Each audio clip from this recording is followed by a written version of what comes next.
What a boy!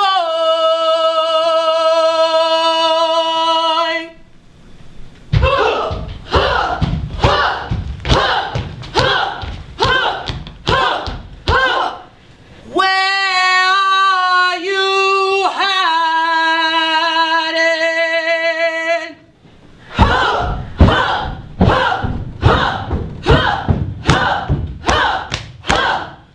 If you don't come here, I'm gonna tell your upon you.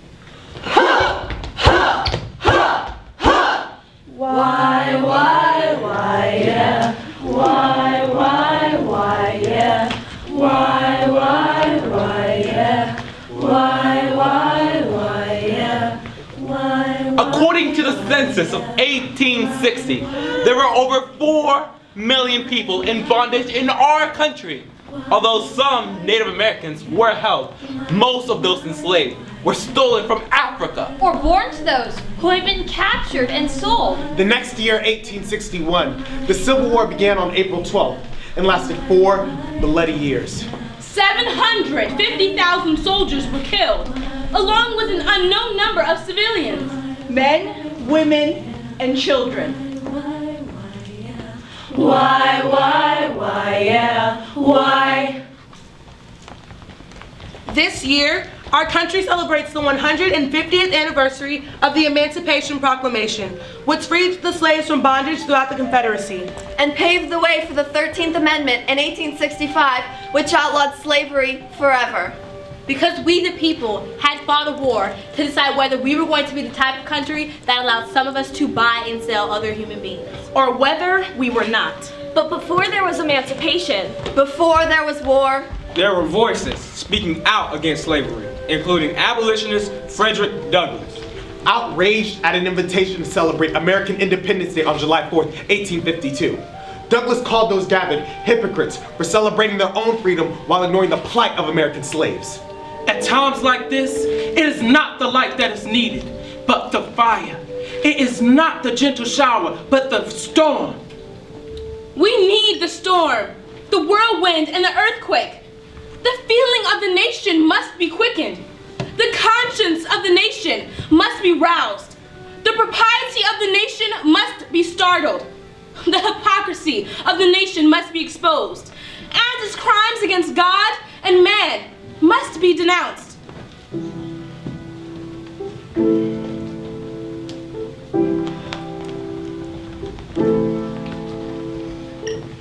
I am 4 years old. I'm praying to a God I was told to believe in. I pray for sunshine, a song, and silence. By silence, I mean for the brokenness to stop ringing in my ears. By sunshine, I mean for another day, just to be sure I made it past this one. I am tired of listening to the ringing in my ears, pretending it's divine. I pray for a song to sing to myself, to keep my mind off of reality. Hallelujah, hallelujah, hallelujah, hallelujah.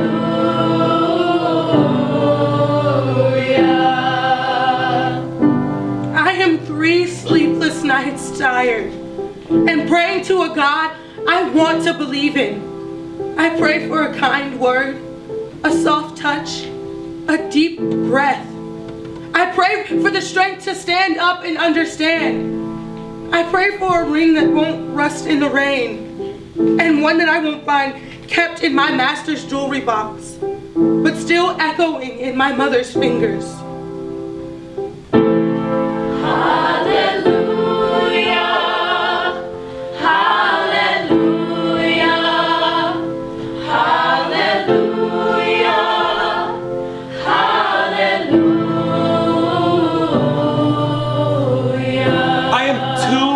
Scrawled in secret, praying to a God I can't believe in. I pray for a word that will save me, a Bible verse to call my name, a Holy Ghost to blow me some breath? God knows there's plenty of ghosts around here. One of them must be holy. Sanctity is scarce.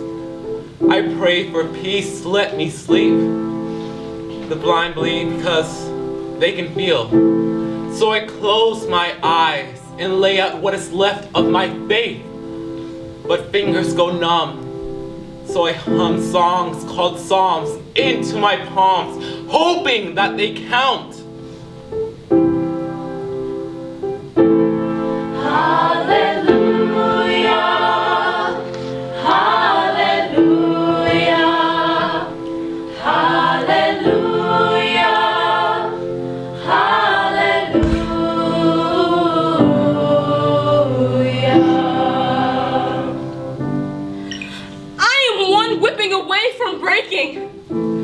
And my reflection says much more than genuflection ever could. My fingers are calloused from holding on too tight to a God whose grip was slack. I've seen hell, so I know heaven must be somewhere. I pray I won't have to pray. I whisper into my hands, two sweaty palms pressed together, shaking from the silence that I've kept too long.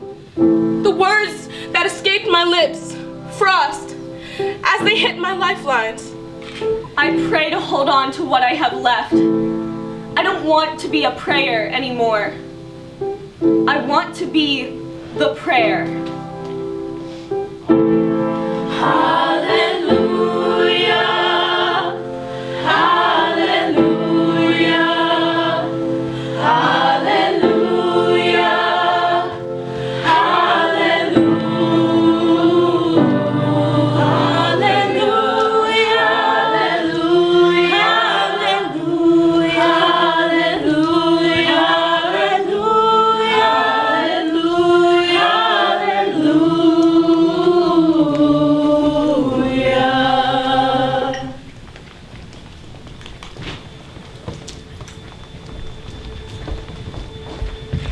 I am property of my master. He owns me. He is the father. My master is in charge of me. Every day he gives me work that could leave me dead in the field. All day, picking, planting, farming. All for master. No work is beneficial to me, my family, or my people. We all belong to him. All work ends with tears, heartache, and pain. On the big plantations, slaves did everything.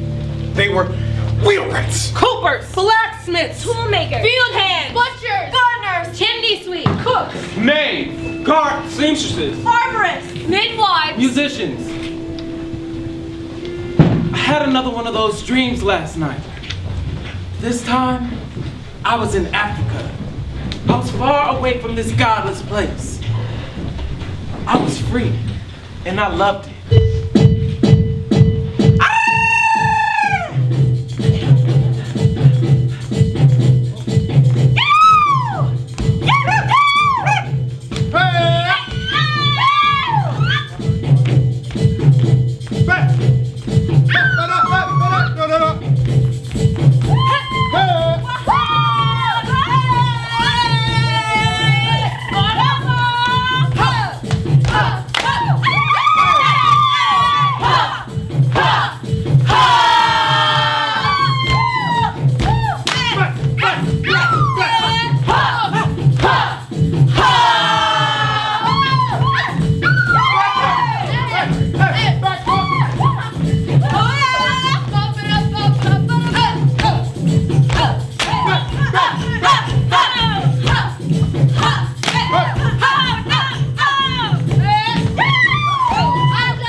Bon dia, Mike. My month here in the United States has opened up my eyes to the issue of slavery. Everyone here seems to be so divided upon this topic, as if we were in our beautiful Brazil. When I arrived in the South, they thought I was a runaway slave who had come to free others. Huh. I had to show them my papers before they would apologize. Today proves to be a wonderful morning in June. The sun shines, the birds sing, and the water on the lake ripples at the wind's touch. The cabin I live in is small but strong, and the wages I earn are all earned nobly. So there it is. All you need to be content and more, yet there are more going on in these times that can leave one in utter turmoil. You don't truly see it in the North, but we hear it from the abolitionists and the refugees from the South. If ever there was a word that hung in people's mouths, it is slavery. Where I live, slavery is everywhere. Being white, I get by. But I'm always wondering if I can make a difference. If being a bystander of such cruelty is wrong. I've had many opportunities to state my opinion, but I keep quiet. I keep quiet for my own sake. What would happen to me if I tried talking to my many, many neighbors about how wrong I believe slavery to be? I find it hard to believe if in this whole town no one else felt the same as me. We are all human, and humans have feelings and real pain and think about their surroundings. Surely I can't be the only one who feels guilty because they want to help, but isn't willing to risk losing their social status. Maybe there are enough of us to make a difference, if we all come together. But standing against something as huge as slavery is even harder than it seems. Mostly, I just try to ignore it. The warm breeze flooded my bedroom as I awoke to the smell of breakfast. It had been a good year on my plantation, and I was waiting for the end of the year financials. I was sitting at the table when my wife brought me a letter that read big bold letters on it that said plantation revenue. I had never seen so many zeros before my life. We have a good thing going here, I said to my wife. A gift from God, she says. It's a gift from God. Sick and tired of being sick and tired of, sick and tired of being sick and tired of, sick and tired of being sick and tired of, sick and tired of being sick and tired. Waking up every morning is starting to feel like a curse rather than a blessing. I pray for the day when I don't wake up and my breath finally runs out. But it seems like God doesn't feel that way, because He woke me up again today in the arms of slavery Himself. I just want to belong in a world where I am seen as a woman and not as a piece of someone's fortune. In 1860, the monetary value of people enslaved in the United States was $3 billion. More than all capital invested in railroads and factories in the U.S. combined. I am one whipping away from breaking. I wake up this morning and feel as if what I am doing is so wrong. My family has been buying and selling slaves since before I was born, but lately these slaves have become people to me with lives and stories. I tried to tell my husband how I felt, but he told me that property can't have feelings. So, we run! Run! Run! Run! Run!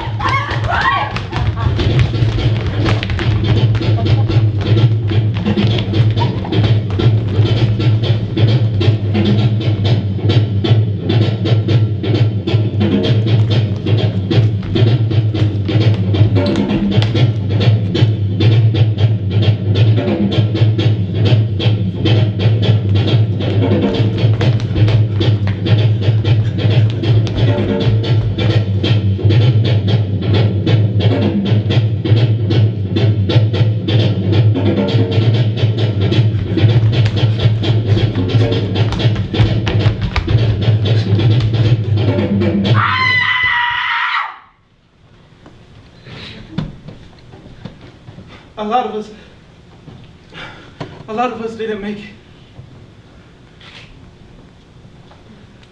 But a lot of us did.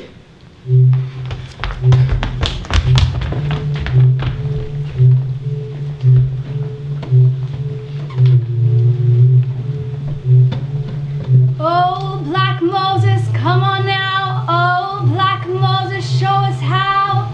Oh, Black Moses, won't you lead the way?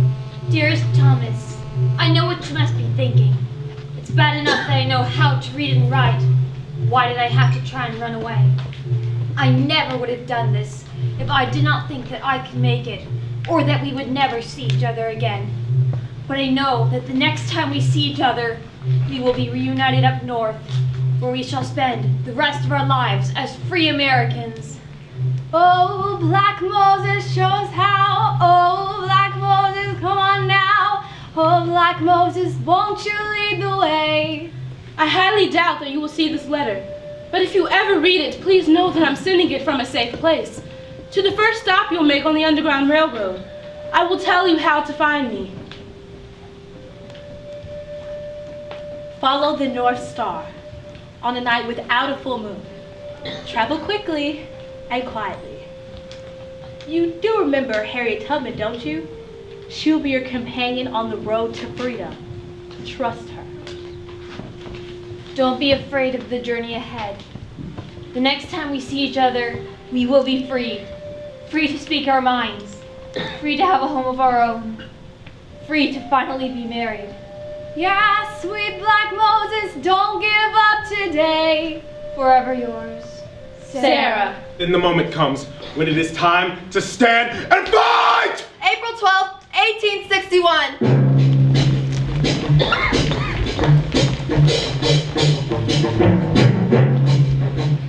Americans cause change and justice, but Americans cause war and destruction. Tainted minds forget the heartache endured. Scarred thoughts, strength is forgiven. Division. Death. Failure. hope beyond measure. No vacancy for sorrow. Want change, want justice. In tainted virtues. Victory is destruction. Fallen has the soul. God loves us as one. Slavery destroys freedom.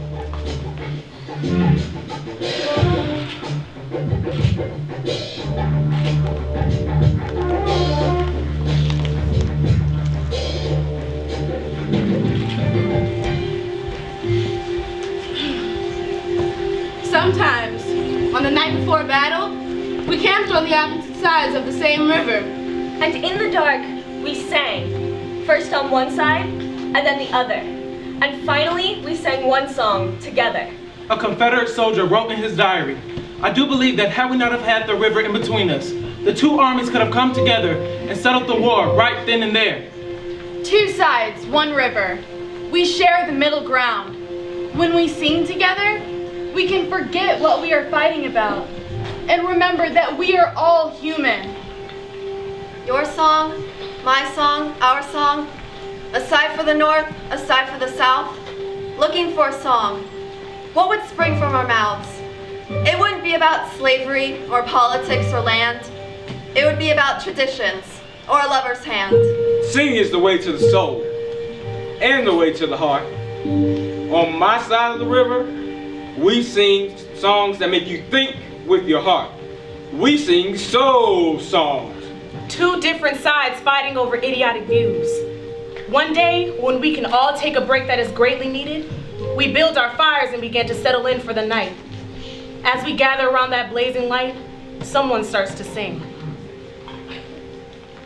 I was born by the river in a little tent. Oh, and just like the river I've been running ever since. It's been a long, long, a long time coming, but I know a change is gonna come. Oh, yes it will. Suddenly, from the other side of the river, we hear voices. Realizing we can't just across from each other, both sides begin to make their way to the river's edge. It was the first time we had ever encountered each other off the battlefield, and we didn't know what to say. Then, another soldier steps forward and begins to sing. A change is gonna come. Oh, yes it will. Before anyone knew anything, we were all singing. A change is gonna come. A change is gonna come. A change is gonna come. A change is gonna come. For a few hours, we could forget the war. But we knew in the morning we had to return to our posts. Back to different worlds and different viewpoints. Back to killing each other over idiotic views. A change is gonna come. Pride! Shame! Hey! Guilt! Regret! Anger! Despair! Impulse!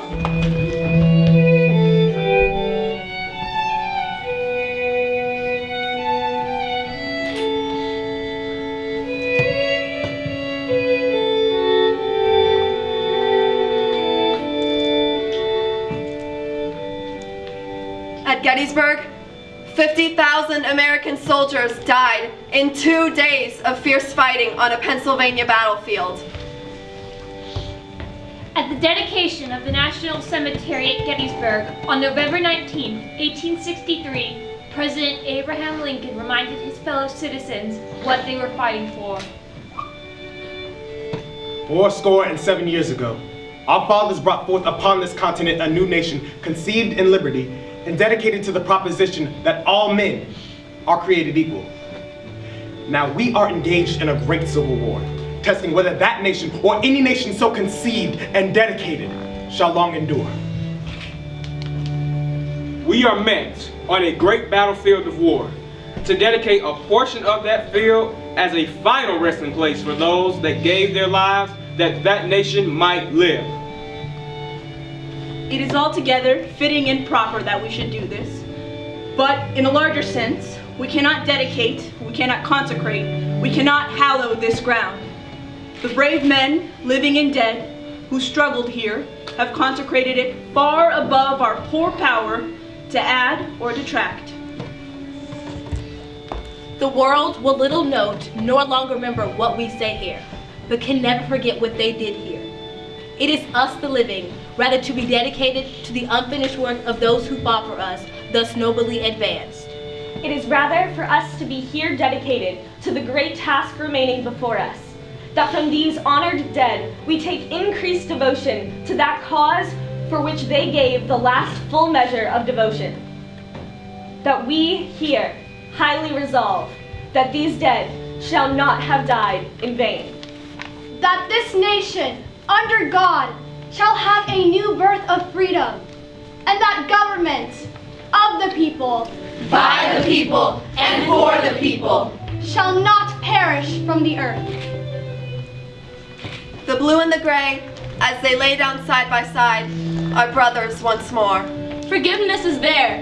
Underneath the destruction, their hearts full of love. The loss that I grieve, my God will deliver strength. I will embrace change.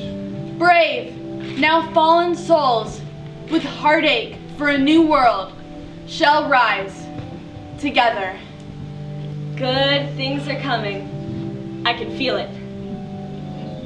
One of the housemaids pulled me aside in the washroom this morning, saying there was talk about a law being passed for us to be free. One of the older housemates, Miss Nina, she was singing hymns under her breath all day and night. Everybody saying, "We're gonna be free!" Free? How can we be free? So many thoughts run through my mind. Freedom. I have longed for this day. A day where I can look up and finally see how blue the sky really is. How can this even be? Freedom? Where were you when we called for you all these years? When my family and friends lost their lives looking for you?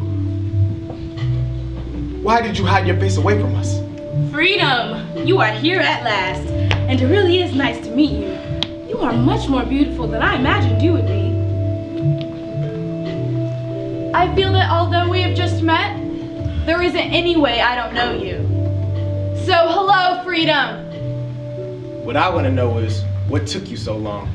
My dearest mother, you are far away in Brazil, but I want you to know that the United States of America has finally done something historic and something great. They have freed the slaves, and to actually watch this happen has caused me great joy. I remember that day like it was yesterday. I had just turned 15 the day before. I was eating some leftover cake that Mama had snuck and made for me. I was sitting in the barn, hoping that no one had realized I was gone from the field for a few minutes. And just then my sister came in, and she told me that she had to gather everybody up to the big house for a special announcement from Master John. I had no idea what was about to take place. The other night, my mother and others were singing these freedom songs like they didn't care who heard them. But I was still scared. As we gathered at the big house to hear an officer explain that we were free, I was alone, having been separated from my family when we were sold. I've always missed my family, but I had never missed them as much as I did in that moment when mothers and fathers hugged and kissed their children in joy and celebration. Who am I to share my freedom with? My father was hanged and my mother was sold. I have a brother and 2 sisters, but they ran away without me. I have no one to share anything with now. Who will I live with? How will I survive? Today was the first day I woke up as a free woman, but I had my brothers and sisters and sons and daughters on my mind. Starved, whipped, sold away, and lost. I may be able to wake up free, but I'll never be able to wake up whole. When I stand, I will stay strong. I'll find my mark and hit it head on. The chance has come to be myself, to live and serve no one else. I stand tall and proud of what's ahead as I listen to the words that are being read. Freedom, emancipation, the shackles are gone. Finally, the dark day has reached the dawn. My brothers and sisters that fought, that came before me and invested in the thought that all men are created free and equal, and that folks like me are finally called people. I'm only 12 years old, and my mother and father were sold when I was 8, so I'm on this plantation by myself. I will go and find each one of them so that we can be together. They say you'll receive 40 acres and a mule. Maybe we can use that to start over. I can't wait to experience life as a free person. Dear Cicely, I don't know where you are or how you are, so I'm writing this letter to set my feelings free. Baby, I miss you, and the boys miss you too. If you are alive down there, I know you are happy to be free. You will like it up here. I hope you can come soon. I love you with all of my heart. You don't have to ask me anything, he said. From now on, you are your own master. He lowered his hand before extending it to me to shake. I looked at it like it was a rattlesnake before I dashed out the door. I was planning to run as far from him as I could and never look back. This little light of mine, I'm gonna let it shine. This little light of mine, I'm gonna let it shine. This little light of mine, I'm gonna let it shine. Let it shine, let it shine, let it shine. Emancipation was a fact, but we still had a long way to go. Sometimes we draw what we think are good plans, but never stop to see what the outcome will truly be. Yes, the slaves were free, but they weren't equal. And after the announcement of their freedom, they were left with nothing but false promises. After they had been freed, where were they supposed to go? The road to true equality is a much more complex process than signing a piece of paper. Broken promises filled the lines of those papers. Slaves were told they'd get 40 acres and a mule. They got nothing. Even today, our leaders granted voting rights in 1965 only to take them back in 2013.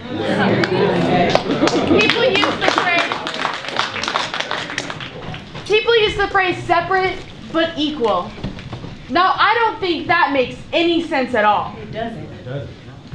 If two things are equal, then they should not be separate. And freedom is subjective.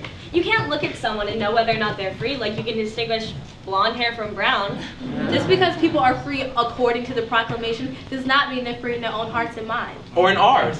What happened after emancipation has reverberated through generations, even down to modern times. There are individuals and groups with hatred in their hearts because of something that's been inherited from the past. But there is no place for it in this world anymore. That's not the kind of country we want to live in. Personally, I think we can do better. I do too. So, what's your perfect country look like? In my perfect country, we care. There's no apathy, there's no turning a blind eye. My country is a community, first and foremost. In my country, the elders are viewed as wise, and babies are a blessing. And we let women make their own decisions about birth control and abortion. Children will be given free health care until the age of 10. And when adults reach the age of 55, they should receive free health care as well.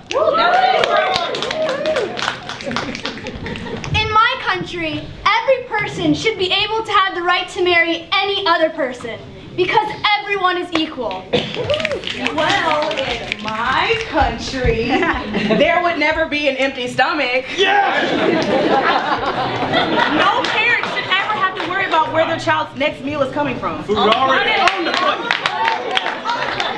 One thing my country cares about is arts and culture. In every city, there'll be full access to the arts for all citizens. And we'll have monthly festivals to share in our traditions. This keeps our people civil and eliminates prejudice of any kind.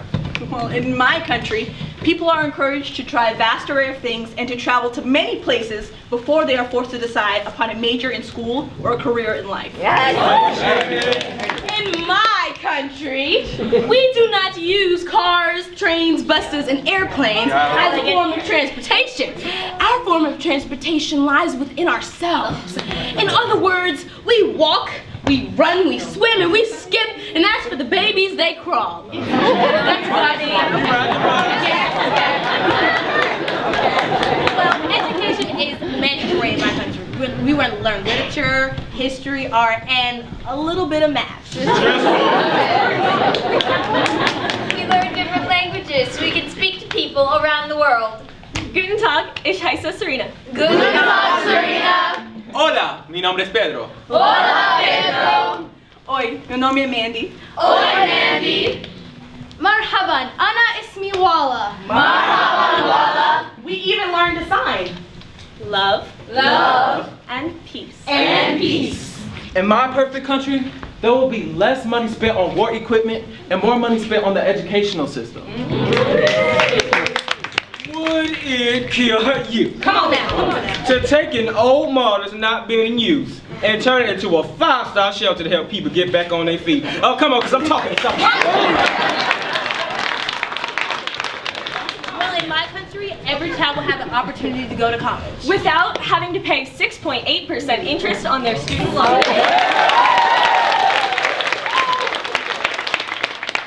That's not right.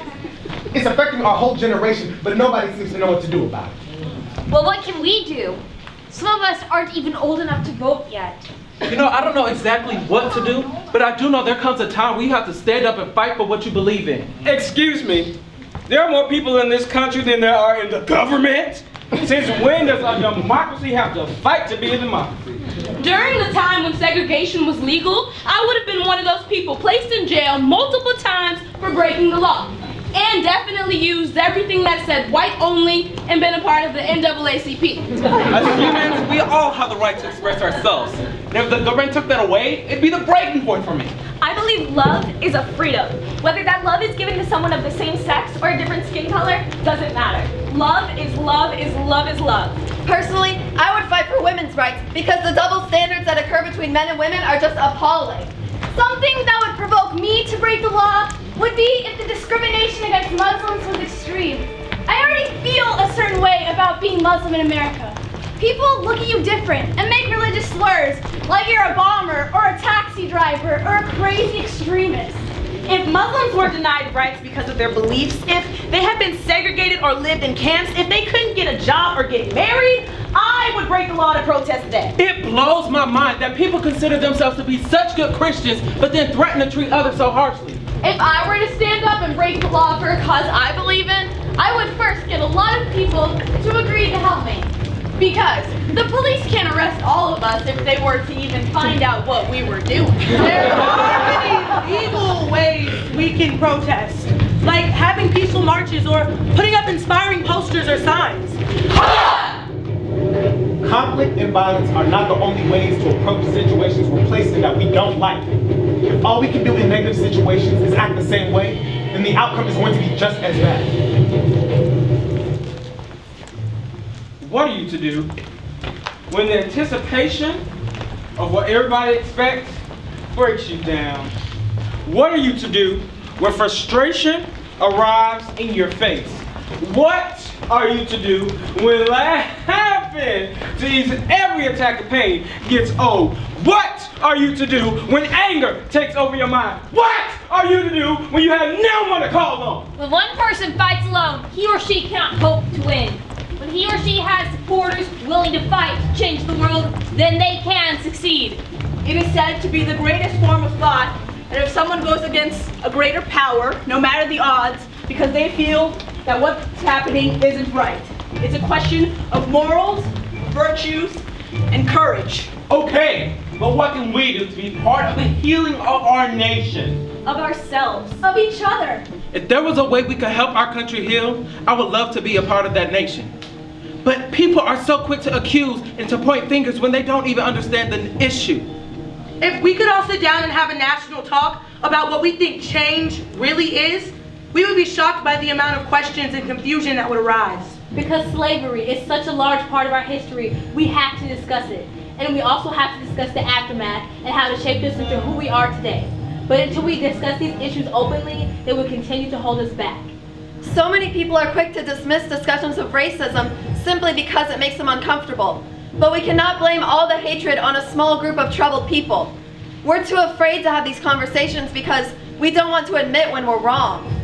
How many times can we say we the people when we mean me, myself? Amen.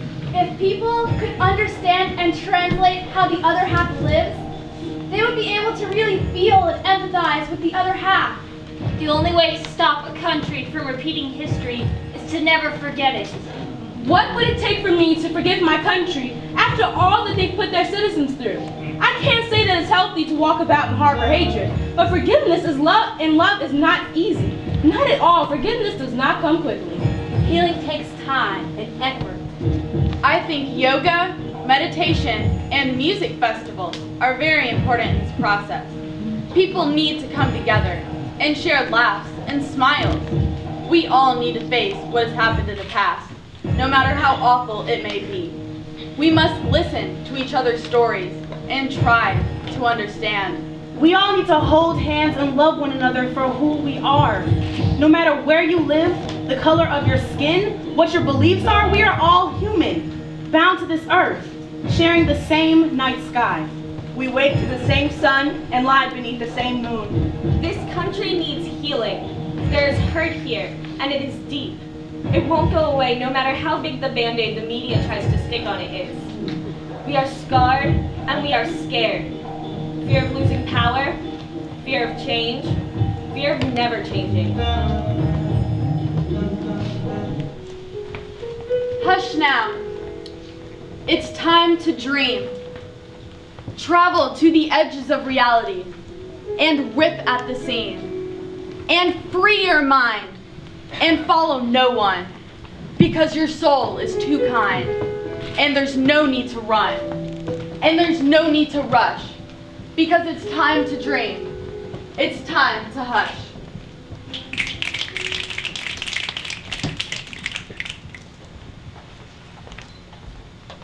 To Mr. Frederick Douglass, abolitionist and free man.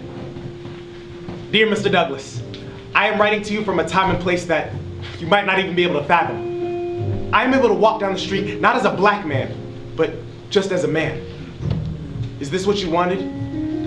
Thank you for everything, Jalen. Dear Frederick Douglass, I was born into a world that saw me as an African American woman. A gift I was able to receive because you and others fought for me to be free. I use my freedom through my voice. Every day that I can sing, I do. Your fight for change will always be remembered. Atiana. Dear Mr. Frederick Douglass, sir, it is an honor to be talking to you. You are an African American under God who has done so much for me and for us all. Thank you for setting us free. Sincerely, Victor. Dear Mr. Frederick Douglass, I don't take my freedom nonchalantly. I try to remain humble and stay grateful. We have come such a long way, Mr. Douglass, but trust me when I say more change is coming. Sincerely yours, Ajane. Dear Mr. Frederick Douglass, so much has changed. I have the freedom to express myself and be a unique individual. I am owned by no one but myself, and I am grateful for that.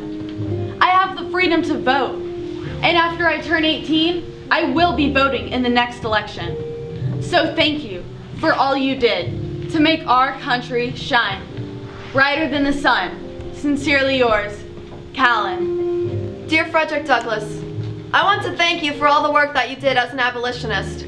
Your words still ring true in the ears of our present-day America.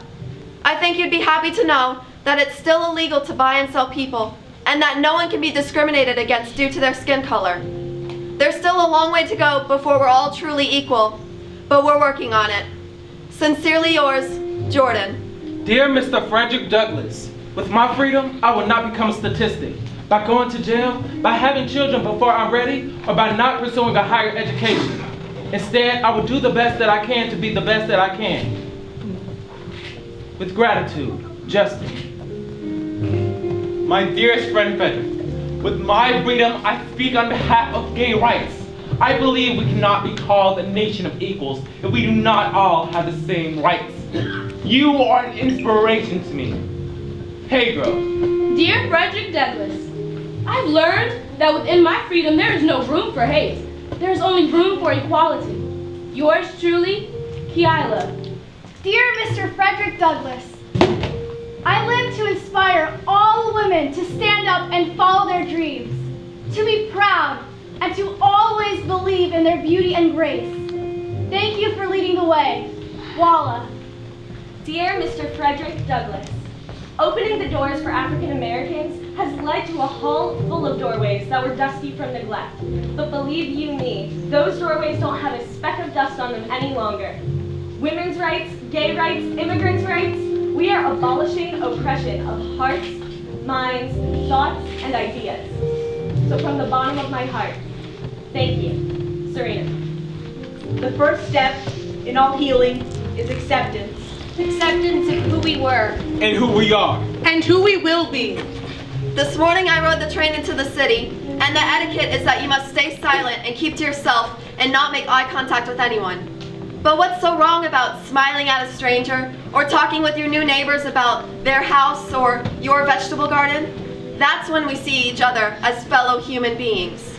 We still walk the same earth that our ancestors were on when they searched for a path to freedom. And a bridge to us both. And they found that bridge in us. I think it's about telling a story, your story, because it might be the only thing that would lessen the burden in their heart. I don't expect this world to be perfect, but I do expect people to defy the odds and demonstrate the best of their humanity.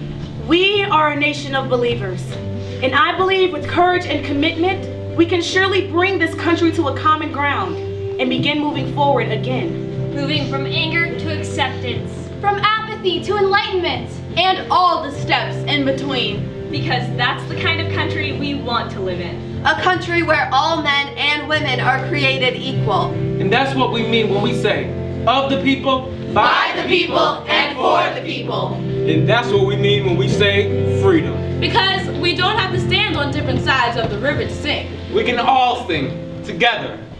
Tonight, we are young, so let's set the world on fire. We can burn bright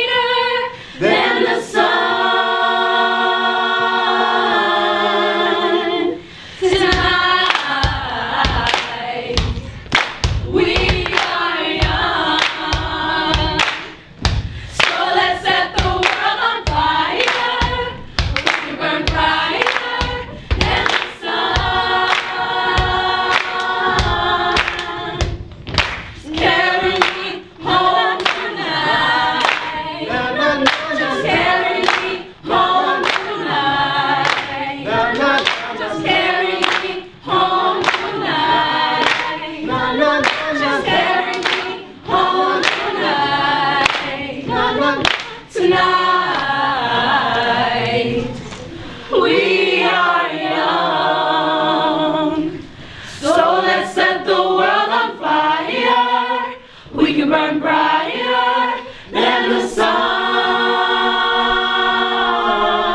So if by the time the show's over and you feel like falling down, I'll carry you home tonight.